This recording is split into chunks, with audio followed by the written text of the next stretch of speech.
Olá, pessoal. Mais um Pod Sartre aqui comigo na bancada, a doutora Elorane Rodrigues Lucchesi.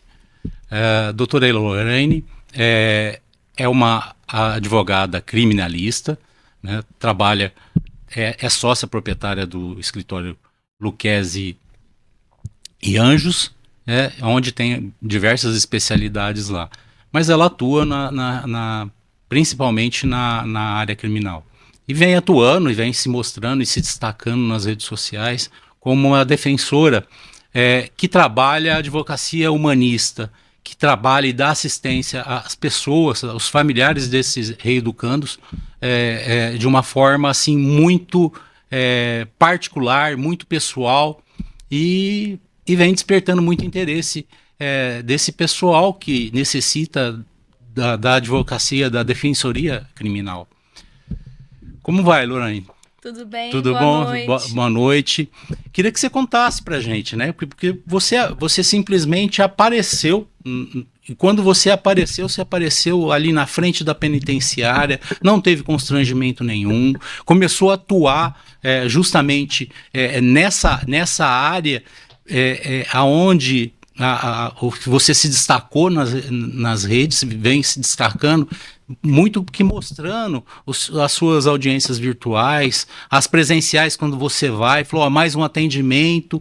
Como que é atuar com o pé ali no chão, muito próximo da penitenciária, com o pessoal, e principalmente esse trabalho que você faz de advocacia humanista e assistencial também, junto às famílias dos reeducandos? Primeiramente, obrigada pelo convite, é uma honra estar aqui com você hoje. Eu falo que a criminal me escolheu, na verdade, né? Eu não fui atrás da criminal. Os primeiros clientes que me surgiram foram na área criminal. Tive um pouco de medo no começo, como que sair da minha zona de conforto, né? Mas, para mim, eu me encontrei no que eu mais gosto de fazer. Não só pela parte processual, pela parte técnica, mas também pela parte humanista, né? Como você mesmo disse, que eu gosto muito de prestar essa assistência e mostrar para as pessoas que os presos, né? As pessoas que respondem processo criminal, primeiramente, eles são seres humanos. Que merecem respeito também, que merecem ser tratados como humanos, que muitas vezes não são. Então, eu tento trazer esse lado. Tento não levar um olhar julgador, porque ele já é julgado por um juiz, então tudo que ele vai me falar, eu quero que ele sinta a tranquilidade que ele vai falar pra mim, eu não vou julgar ele. E a família também é a mesma coisa, quando vai me procurar, eu quero que ela sinta a tranquilidade de saber que ela vai poder me dizer qualquer coisa, que eu não tô ali pra julgar ela, eu tô ali pra defender o filho ou o marido dela. Legal, Luane, porque assim, eu acompanho muito as tuas redes sociais e no momento de fazer o podcast eu fiz algumas pesquisas ali, e aí eu percebi o seguinte, que você tem uma pegada com o reeducando, com o reeducando mesmo, porque você dá pito nos caras, você chega lá, você chama, falou, ó, me deixa te ajudar, mas você me ajuda também, senão eu não consigo te ajudar. E a pegada com a família é diferente. É mais de um amparo, de um porto seguro. Você passando informações, a gente vê ali, você passando informações do que ele está precisando, o que está acontecendo com ele, como que ele está vivendo lá. E assim, eu achei muito legal isso, né? Mas parabéns, assim, porque eu não vejo ninguém fazer isso, né? E assim, eu me surpreendi com isso, né? Mas vamos falar da Elorane, né, doutora?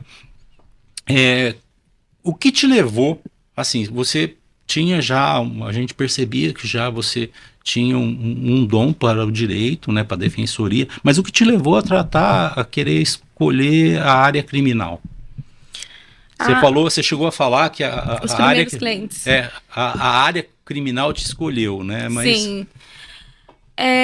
Na verdade, também foi afinidade, né? Porque, a princípio, o meu pai sempre me incentivou muito a trabalhar com todas as áreas, até para eu saber o que eu iria gostar mesmo. E eu fiz um pouco de tudo, cheguei a fazer direito de família, direito trabalhista, fiz um pouquinho de tudo, só que eu me encaixei na criminal mesmo. Eu vi que era uma questão mesmo de dom, mas eu sempre tive o incentivo dos meus pais de não ter medo de atuar em nenhuma área, de entrar de cabeça e entender o que eu gostava. Então, assim, da parte dos meus pais, Hélio e Luquezzi, sempre teve um incentivo para eu conhecer e não ter medo de nada que fosse novo. Como eu atuei 4 anos num escritório de advocacia civil, então, a princípio, quando vieram os primeiros clientes, eu tive muito receio de não saber atuar, porque até processualmente falando, é totalmente diferente os processos. É como reaprender mesmo. A gente tem que reaprender porque tudo que a gente vê na faculdade é muito básico e a faculdade não ensina a prática. Tudo que a gente aprende todo dia é um aprendizado. Hoje, com certeza, eu aprendi uma coisa nova. Ontem eu aprendi uma coisa nova. Então, foi essa vontade de mergulhar no novo que eu me apaixonei. Na criminal, no caso. E o que virou a chave para você? Qual que foi o fator decisivo para você falar assim, olha, eu vou atuar aqui? Porque você está se especializando nisso e você está principalmente se destacando, né? Porque não é só cliente, você tem já clientes de operações, enfim, né? Coisa grande mesmo, né? E sua ascensão profissional está muito rápida, né? O que virou a chave para você se identificar, se encaixar nessa situação, nesse segmento que é a defensoria criminal?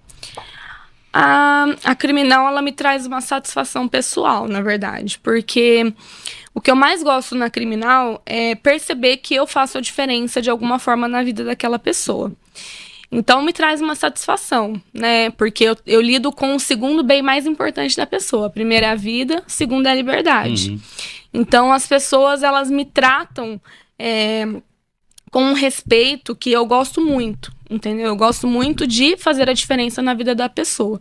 Então, o que eu mais gosto, além do financeiro, claro, né, que todo mundo que trabalha tem que ser remunerado, é essa satisfação que a advocacia criminal me traz, de sentir que tem uma pessoa que está ali, que depende de mim, que está grata pelo que eu estou fazendo, que entende o que eu estou fazendo, né, que é diferenciado, que eu tento fazer ser diferenciado. Então, o que eu mais gosto é isso, é a gratidão dos clientes, e isso me faz cada dia mais querer ficar na criminal. Elô, vamos falar do escritório, né? Sim. Que é como acessar, como chegar até o escritório Luquezzi Anjos, o que se faz ali, quais são os profissionais que atuam, quais são as especialidades, qual que é o ramo de atuação.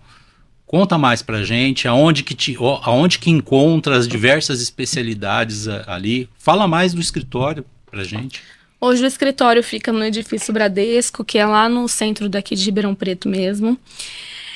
O escritório é um complexo, né? Então são várias salas, tem vários profissionais, tem advogados de todas as áreas. Então o escritório abraça os problemas de todo mundo.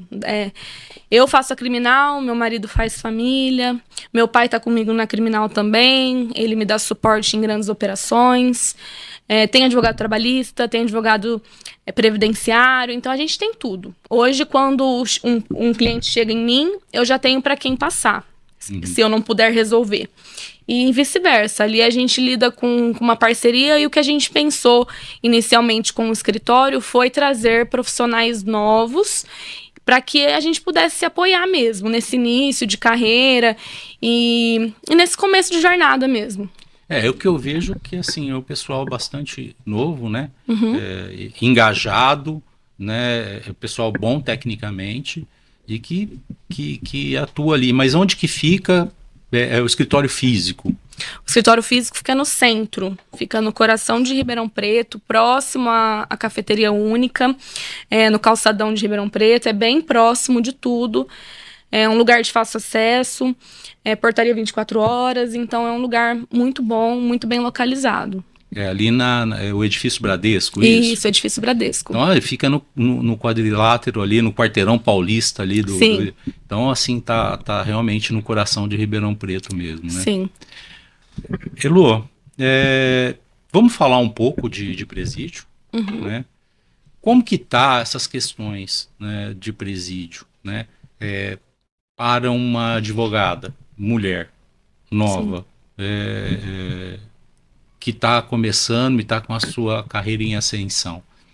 Qual que é a sua dificuldade, né? Existe, e na carreira em si, existe alguma coisa, algum preconceito, machismo em relação à mulher advogada, a questão quando ela vai entrar na penitenciária, como ela é tratada pelos magistrados, pelos colegas?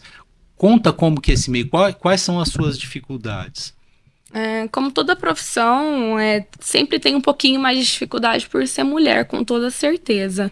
Principalmente nesse meio que eu trabalho, que é um meio muito masculino. Uhum. Não tem como dizer que não. A maioria dos advogados, hoje até os mesmos os criminalistas de Ribeirão Preto, a maioria são homens, a maioria são homens bem mais velhos, então realmente é desafiador. Quando a gente chega nas penitenciárias, encontra outros advogados, é muito difícil você ver mulheres e mulheres jovens. Então, é desafiador, sim, porque a gente tem que se impor, tem que impor respeito. Eu lido 24 horas quase com homens, apesar de eu fazer um trabalho também com detentas, a maior parte dos meus clientes são homens. Uhum. Então, a gente tem que impor respeito, a gente precisa... eu preciso fazer um trabalho ali que, como você mesmo disse, eu faço um trabalho muito pessoal. Eu tento trazer uma questão humanizada, só que aquilo não pode se confundir. A pessoa tem que entender que, por mais que eu estou fazendo um olhar humano, por mais que eu estou tratando ela com pessoalidade, que ela não tem liberdade para falar qualquer tipo de coisa, né? Eu acabo tendo que me impor um pouco mais. Então, eu sempre tento ser um pouco mais séria e acabo tendo uma relação melhor com... propriamente dita, com a família dos presos mesmo, que são as esposas, as mães. Aí sim eu consigo ter uma relação mais próxima. Mas com esse mundo masculino eu tento ter um pouco mais de pulso firme, eu digo, porque realmente é mais difícil para nós. E para mim foi um choque ver alguns puxões de orelha que você deu em reeducando lá. Você falou assim: olha, Lorraine, né? Uhum. Cresceu, né? Cresceu e a ponto de, né? De ver ali, de você corrigir, de você chamar atenção, e é muito interessante isso. Você tem outras advogadas também criminalistas também, né? Uhum. E o que eu percebo também, né? Você começou sozinha, você começou, não sei se você se projetou, se planejou para fazer esse tipo de trabalho, mas assim, as pessoas que estão chegando, estão pegando, adotando o mesmo estilo de trabalho seu, né? Dessa advocacia humanista, ou seja, passou a ser uma tendência, passou a ser uma particularidade do escritório mesmo, né? Sim. Né? Que vocês acabam fazendo sempre tendo o mesmo padrão método. E uma coisa que você desenvolveu e colocou em prática ali. Eu fico até muito feliz em relação a isso, né? Porque a gente vê muita discriminação, as pessoas, a sociedade julgando, né? E os últimos assuntos agora é a questão da saidinha, né? Do fim da saidinha. O que você me conta em relação à saidinha? A saidinha, né, a saída temporária, ela é um benefício da Lei de Execução Penal, que muita gente não entende, acha que é todo preso que tem direito, mas não é todo preso que tem direito. São somente os presos em regime semiaberto. Ele tem que ter cumprido um tanto assim da pena considerável. Ele tem que ter bom comportamento. Então, assim, tem várias regras para que essa pessoa tenha esse benefício. Não é qualquer pessoa que tem esse benefício. Aliás, a maioria dos meus clientes não tem. A maioria não tem tempo suficiente para isso. Uhum. E é uma medida que foi pensada justamente para ressocialização, né? Aquele preso, ele fica às vezes 10, 20, 30 anos preso, ele vai sair da cadeia, o que tem para ele ali fora? Então, a saidinha, ela foi uma forma do preso ele ser reinserido em sociedade de forma mais devagar, para ele ter oportunidades de estar com a família, de estar com o mundo lá fora, de forma mais homeopáticas, né? Uhum. Porque ele passa muito tempo lá dentro, é uma realidade que ele não sabe o que está acontecendo lá fora, e de repente, do nada, ele está lá fora. Então, a saidinha agora, né, eles cortaram de vez. Só que o STF decidiu que são somente para os presos novos. Então, isso significa que os presos que estão hoje com o benefício não vão perder o benefício. São somente os novos presos. Então, assim, eu sou contra porque eu acho que por tudo que eu demonstrei aqui, justamente essa questão de inserir ele novamente na sociedade. Eu acho que é sim uma medida importante. Eu acho que dão muito mais palco pro que acontece de ruim do que pro que acontece de bom. Porque tem muito preso que faz tudo certinho, que passa o tempo com a família, tudo certinho. Mas isso não é visto. É visto quando aquelas pessoas que são exceções fazem coisas que não devem. Eu vejo que assim, é um tratamento preconceituoso e higienista, né, da imprensa, no sentido que ela chega e ela coloca um número absurdo de pessoas que saíram ou que cometeram algum delito, enfim, mas assim, corresponde a um percentual muito pequeno, e é uma coisa, questões muito isoladas, que dão uma dimensão muito grande. A imprensa fica procurando índices, notícias, justamente quando tem o período da saidinha.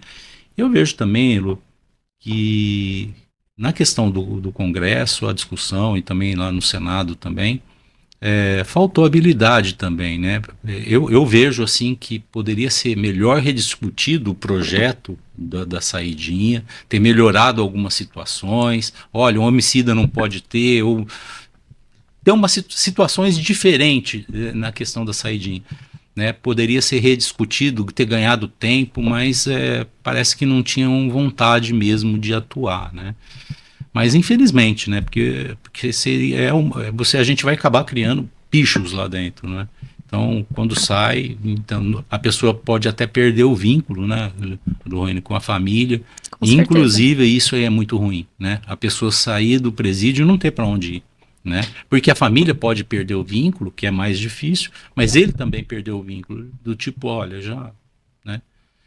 Porque às vezes, em muitos casos, assim, não existe, né, Lorraine, a pessoa, a família ter condições de todo final de semana e levar alimento, levar alguma coisa, ela não tem nem condição de transporte para isso, né? Sim. Então, é uma pena, né? É uma pena. Elô, e a questão dos presídios femininos? O que a gente fala sobre o presídio feminino, da reeducanda feminina? Quais são as condições? Olha, os presídios, na verdade, de forma geral, assim, estão bem precários. O feminino, um pouco pior, né? Porque as mulheres ficam bem abandonadas. Isso aqui no estado de São Paulo é um fato, não tem como falar que não. E as mulheres acabam tendo menos apoio da família, isso já até índice, existe isso mesmo, elas têm menos apoio da família do que o detento homem. Então, acaba sendo bem mais sofrido. Eu sempre ouvi falar nessa questão de que, assim, você encontra filas no final de semana, no sábado, no domingo, para fazer visitas, né? São os dias que acontecem as visitas, nas penitenciárias masculinas, né? Uhum. E muito pouca gente, né? Muito pouco homens, né? Ou senão são a mãe, as irmãs que vão fazer a visita para uma detenta, né? Sim. Que você acha que se deve isso? Você acha que é um desapego, que é uma questão cultural mesmo, é uma questão de machismo mesmo, o homem tem mais restrição de pôr a cara, de aparecer no presídio? É uma situação de abandono mesmo, porque muitas dessas mulheres, elas são inseridas no mundo do crime justamente por conta de seus maridos, né? Elas acabam cometendo crimes, muitas vezes para proteger seu marido, muitas vezes porque já está naquele âmbito que o marido comete crimes, então ela acaba inserida também de uma forma... ali, né, nos bastidores, ela acaba também se queimando, então acaba que os homens acabam abandonando, né? Elas fazem ali tudo por eles, né? Para poder proteger, para poder que eles fiquem menos tempo presos. E aí, no final das contas, elas acabam abandonadas. Isso é um cenário bem conhecido na penitenciária feminina. Heloíne, até é uma situação comum, né? Você não vê homens tentando entrar com drogas para levar drogas para parceira, né? Sim. Mas elas se arriscam por eles. Sim. E sempre é noticiado as situações que a mulher, a companheira, é pega tentando entrar com droga ou com outro produto, celular, enfim, na penitenciária, né? E é uma coisa bastante triste, né? Bastante triste mesmo.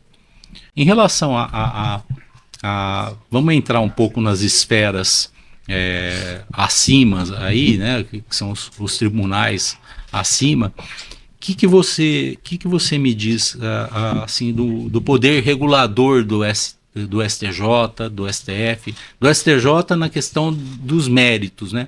Porque o que a gente se vê aqui muito na parte jurídica, na parte da polícia, na parte do Ministério Público, é uma invasão dos direitos individuais muito grande.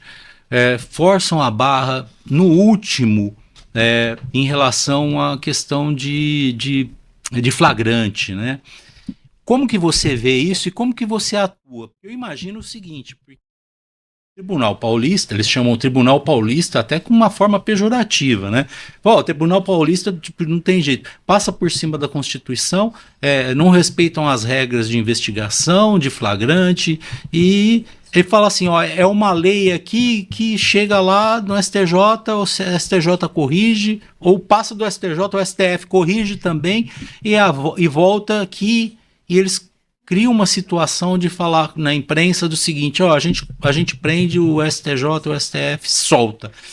Como que você vê essa questão do Tribunal Paulista? A forma de investigar, a forma da polícia atuar, porque a gente é recorrente você vê no STJ anulando flagrante, anulando investigação, anulando. Como que você vê isso? E como que você trata isso? Porque você deve trabalhar com muita nulidade, né? 100%. Eu até hoje não peguei um processo em que a fase investigatória tenha sido feita de forma correta, como demanda a lei. Por exemplo, a inviolabilidade do domicílio é uma coisa que acontece todos os dias. Eles não respeitam o horário, não respeitam nada. A questão, por exemplo, do auto de reconhecimento em crimes patrimoniais sempre acontece de forma errada. Então, assim, para nós que somos defesa, é até difícil, às vezes, conversar com a pessoa, porque eu vou falar para o meu cliente, isso está errado, isso aqui não deveria ter acontecido. Só que até eu chegar na fase do sim, eu tenho que passar por muitos nãos, né? No Tribunal Paulista, aqui a gente passa por toda uma represália até chegar no STJ e no STF, para eles falarem o óbvio. Isso aqui tá errado, isso aqui não podia ter acontecido. A polícia, ela tem a chance de fazer da forma correta, mas ela sempre opta pela forma errada. E aí depois colocar a culpa em cima do STF e do STJ é fácil, né? Você concorda, então, que o Estado de São Paulo tem um modelo próprio de justiça, do Sim. tipo que chega desde a polícia, desde o Ministério Público, até o magistrado, vão passando pelos direitos individuais das pessoas, até chegar a condenar, né? E depois vai tratar das nulidades, e se a coisa volta para o juiz de pé, né, para o juízo de pé, que é a primeira instância, para ser corrigido ou para simplesmente ser anulado, arquivado, né? Parece que eles não se importam com isso, né, com essa correção, do tipo assim, fizemos a nossa parte aqui, tipo, demos a pena, prendemos, deram a pena, e para eles bastam isso, né? É a visão que o STJ hoje, principalmente a sexta turma do STJ, né, tem de São Paulo, porque tem uma situação. Então você concorda com isso, que existe essa mácula aí, esse peso no Tribunal Paulista? Sim. Aqui. Uma pena, né? Sistema totalmente acusatório. Então a gente brinca que advogado do que é defensor, a gente vive para enxugar gelo, porque a gente fica em círculos mesmo. Então, assim, eu tenho que esperar o meu cliente ser condenado, esperar chegar no Tribunal de Justiça em São Paulo para ser reafirmada aquela condenação, para só depois ser anulado. Então, a gente vive dos nãos para só no final, no caso, o ministro falar o óbvio, né? Vocês fizeram errado. E aí chegar aqui para a primeira instância e ainda esperar que ele tenha a boa vontade de arquivar um processo que começou ali no embrião errado. Que coisa, né? É uma coisa assim revoltante, porque, né, nós temos uma Constituição, né?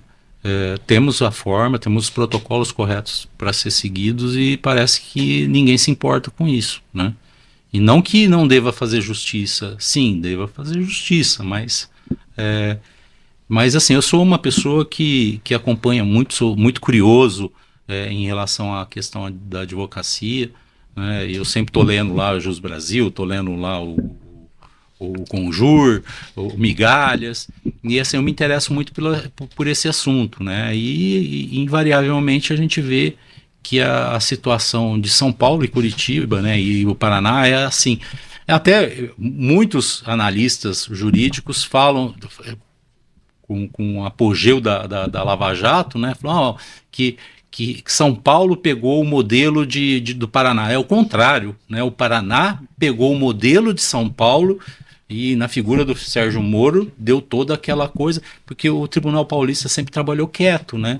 E o Tribunal do Paraná, não. Ele pegou e foi para o lado da política e pegou situações midiáticas, né? Sim. Então, muitos analistas políticos, eles tratam assim, não é nada novo para São Paulo. Isso aí, o que está acontecendo, o protagonismo do Paraná, justamente é uma cópia do que sempre foi já há décadas e décadas aqui, né?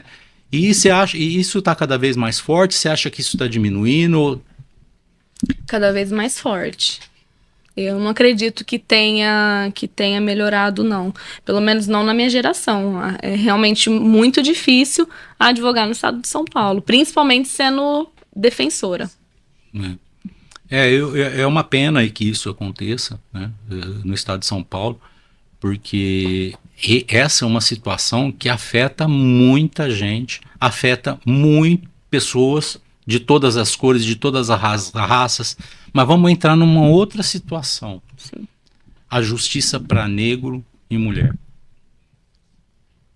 Porque se a gente tem um sistema acusatório, de certa forma, processos investigativos levianos, né, porque desrespeitam direitos individuais, naturais, enfim, é muito pior para negros e mulheres. Como que você vê isso? Não, com certeza. Até assim, eu tenho uma vivência nas penitenciárias, até ali vendo a maior população carcerária é negra ou parda. Isso é um fato. O menino negro que está andando na rua, ele com certeza ele vai ser abordado. E numa dessas abordagens, muitas vezes legais, vai acontecer dele ser preso. Então, já é seleto só já na parte da investigação, que a polícia não aborda qualquer pessoa. Ela aborda aquela que ela entende que pode ser um risco, né, que ela queira que esteja ali. Ela seleciona a dedo. Então, assim, hoje a maior população carcerária é negra, com toda certeza. A justiça é sim seleta. Se falar que não, é mentira, porque realmente é sim. E com as mulheres também. Mas ainda com os negros é bem mais pesado, com certeza. E a questão do tribunal, do magistrado, porque assim, uma coisa é a abordagem no chão, da polícia, o policial, o Ministério Público, e que ele enquadra o negro mesmo, de uma maneira ostensiva, acusatória, julgadora, opressora. Sim.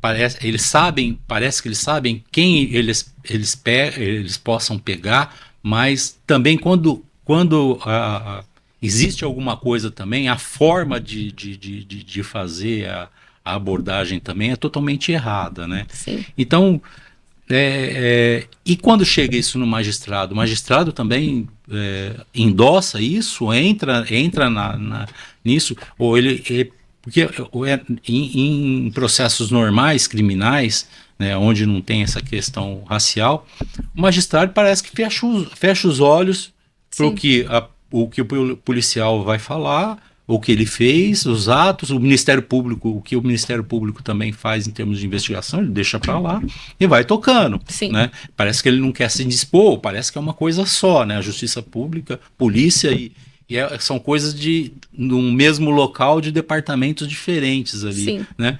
Mas e lá, como fica? O magistrado toca a coisa e não...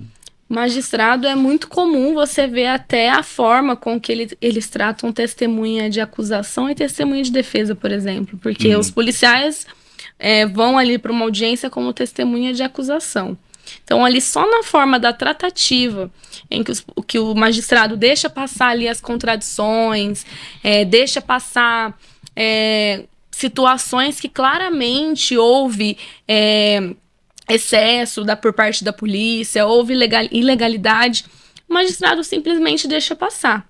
Eu, particularmente, eu pude presenciar pouquíssimas vezes em que o magistrado interviu na situação, e as vezes em que o magistrado interviu eram aquelas vezes que realmente não tinha como não fazer nada. Que, por exemplo, às vezes a polícia agiu com excesso, bateu muito mais do que deveria no meu cliente. Então, só nesses casos assim muito específicos que eu vi o magistrado tomar alguma atitude. Mas de forma geral mesmo, o magistrado age totalmente como assim, o policial falou, aquilo ali aconteceu. Entendeu? Eles falam como se o policial, né? Todo mundo fala essa expressão que o policial tem fé pública. O policial não tem fé pública. O policial tem fé pública para assinar documentos. O policial não tem fé pública na fala dele. A fala de um policial é como qualquer outra testemunha. A fala dele não pode ter mais ou menos peso que de qualquer outra pessoa. Se uma pessoa, qualquer pessoa na rua, que seja um andarilho, ele viu ali uma abordagem ilegal e ele vai no processo como testemunha, a fala dele tem que ter tanto peso quanto de um policial. O policial, ele não é melhor do que ninguém por ser policial. Ele é sim um agente do Estado, só que os magistrados tratam eles como se simplesmente eles fizessem tudo certo. E não é isso que a gente vê na prática.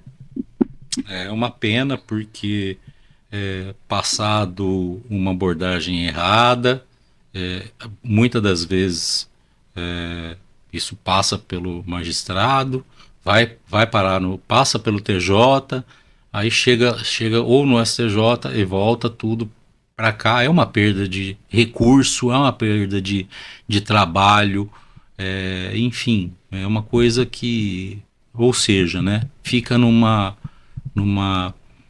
instância, né, uma constituição própria, né, polícia, Ministério Público, o Poder Judiciário, o magistrado ali de primeiro grau, segundo grau, ele basta, né? E aí é o tempo que vai voltar isso para trás.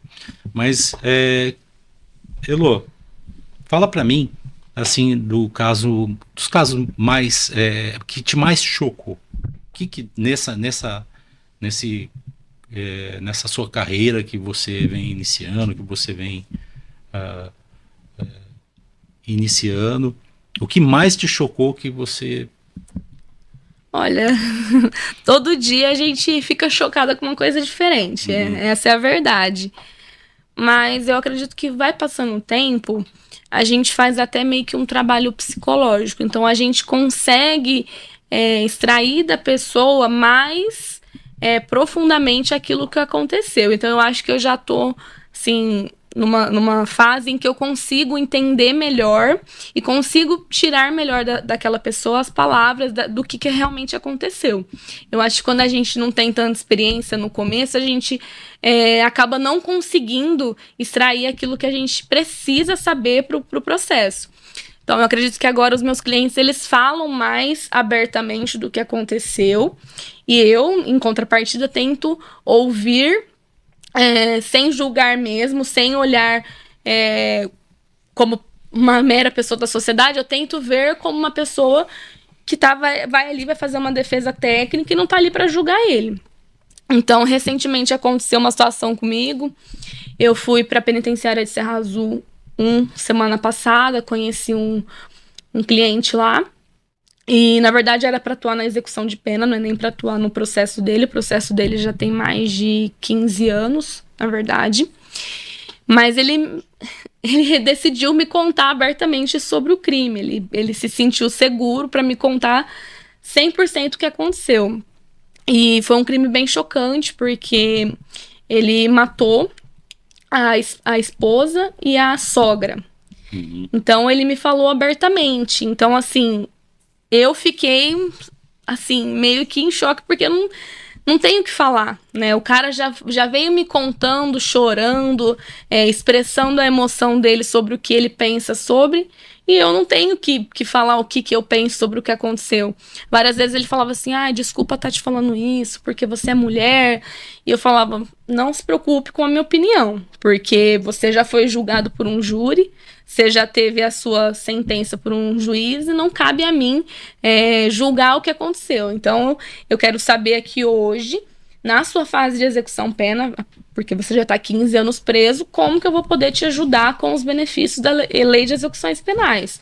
O que aconteceu no seu passado, o que te levou a fazer isso, se você mudou ou não, isso você já teve uma pessoa para te julgar. Então, não cabe a mim te julgar. Então, eu acho que de chocante foi esse. E o caso, hoje, o maior caso do escritório, para mim, que também é chocante porque tem várias vertentes, é a Operação Car Wash, que está me proporcionando muitas experiências, está me proporcionando uma visão mais ampla de uma investigação. Então, eu estou conseguindo trazer isso de uma forma mais dinâmica para o escritório. Então, hoje é o maior caso do escritório, é um caso de lavagem de dinheiro e tráfico de drogas, que envolvem muitos réus, são 21 réus, estou por um deles. Então, hoje é o maior caso do escritório. Também chocante pela forma que tudo foi feito e pela forma com que foi investigado. Então, eu uso essa palavra chocante por conta disso. Então, hoje é o nosso maior caso no escritório. É interessante que eu vendo, passando alguma coisa, eu não lembro se foi em matéria jornalística, alguma coisa, eu vi assim um ambiente virtual, eu falei, ó, o doutor Elorane lá, no meio, aqueles baita advogados lá, que, olha só, eu falei assim, olha onde que ela chegou, né? Ser sentado ali de pessoas que são sumidades aqui na região, até advogados renomados de São Paulo também, da capital. Falou, olha lá, né? E como que é isso para você? E como que você se encaixa? Como que você se ajustou nesse meio, aonde é um meio assim de muita vaidade, né? Total. Porque você é nova, né? Mas é uma pessoa, é uma advogada técnica que sabe se impor, né? E eu não consigo acompanhar, né? Mas assim, o que eu li da Car Wash, algumas citações do seu trabalho, de alguma coisa. E como que você se encaixou ali? Como que você está lá no meio daqueles monstros ali da advocacia? Não vou fingir costume, porque para mim está sendo muito aprendizado estar do lado de grandes advogados. Realmente ali é uma briga de gigantes, então todo mundo ali quer mostrar o seu trabalho. Eu me sinto pequenininha ali, mas eu tô ali aprendendo. O motivo de eu estar na Car Wash hoje foi porque eu criei uma relação de confiança com o meu cliente. A gente vem estabelecendo essa confiança já tem alguns meses. E ele criou uma confiança grande o suficiente em mim para falar, eu quero te ver crescer nesse processo. E eu tô, assim, realmente dando o meu melhor, fazendo tudo que eu sei. E também aproveitando para aprender, aproveitando que eu tô de frente de advogados renomados, não só no estado, mas também como no país, né? Para aprender, melhorar e também ser cada dia mais técnica. É assim que eu me vejo. Doutora, eu venho percebendo que o tempo, assim, antes era só advogados, né? Pela faculdade a gente via, era só advogados. Na parte criminal ainda era 100% advogado. eu estou vendo uma tendência de crescimento das pessoas buscarem mais a mulher, mais a doutora, mais e principalmente pessoas com seu perfil, iniciando, com boa técnica, com boa desenvoltura e fundamentalmente firmes, né? Você também está vendo esse crescimento pela advocacia, pela mulher, pela advogada, uma busca crescente para isso, porque cada vez mais, assim, quando a gente vê um ambiente virtual, principalmente nas operações, onde tem muitos co-réus, né, a gente percebe lá que, assim, tá lá pelo menos, assim, a questão de cotas ali já está considerando outras situações, outras prateleiras, mas assim, já está lá bem correspondido, já está acima de 30% em algumas coisas. Como que está sendo esse crescimento? Como que vocês estão vendo esse crescimento? Eu acredito que essa valorização da jovem advocacia vem sendo a busca pelo novo mesmo, né? A gente, desde a pandemia, inclusive, todas as áreas, né, vem passando por uma renovação. Todo mundo teve que se reinventar, todo mundo teve que trazer algo novo. Então, assim, é o que eu sempre falo para os meus clientes. O sucesso deles é o meu sucesso. Então, a busca do meu crescimento vai trazer sucesso para eles e isso vai ser algo recíproco. Então, eu acredito que muitas vezes o cliente, ele olha o novo ali como algo que quer crescer. E nessa tentativa, nessa vontade de crescer, ela vai buscar o melhor incansavelmente. Ela não está buscando um número, ela está buscando fazer a diferença mesmo e fazer seu nome ali crescer. Então, eu acho que a busca pelo novo tem a ver com isso também. Que é o que eu faço comigo, né? Cada caso que eu pego, eu não pego só meramente ali porque é um cliente meu, mas todos os casos ali eu tento cada vez ser melhor. E assim, sucessivamente, eu vou chegando até quando eu estiver mais velha, quando eu estiver com mais experiência. Elô, voltando um pouco à questão do sistema carcerário, né? Você entra ali até o parlatório, dali você não entra, né?